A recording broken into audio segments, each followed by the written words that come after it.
Korang tengok di kala dunia ni penuh dengan krisis perang, ekonomi tak menentu dan banyak berita-berita negatif yang kita dengar tiap-tiap hari.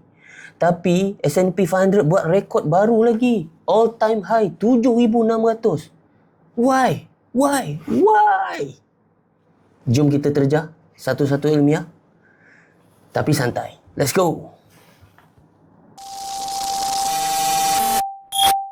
Okey geng, korang tengok sekarang S&P 500 berada pada paras 7,600, iaitu rekod yang tertinggi sejak daripada Great Depression 100 tahun yang dulu pada 1930.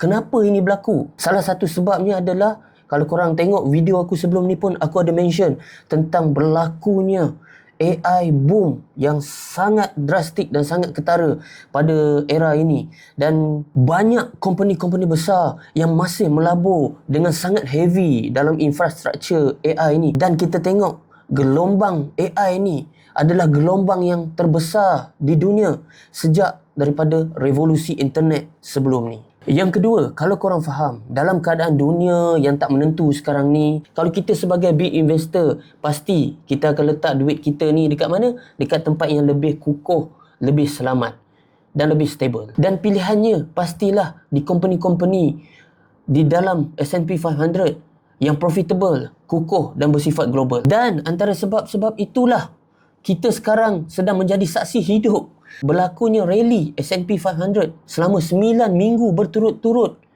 antara yang tertinggi dalam 30 tahun ke belakang. Kalau kita tengok institutional besar seperti Goldman Sachs, Morgan Stanley, diorang expect price S&P 500 mungkin boleh cecah sehingga ke 8,000 USD pada hujung tahun ini. Tapi satu perkara penting, dalam setiap buran yang kuat, retracement pasti akan berlaku. Kita dah mula nampak RSI di time frame besar menunjukkan overbought dan ada tanda-tanda divergence, dan market kita lihat terlalu extended dalam jangka masa pendek.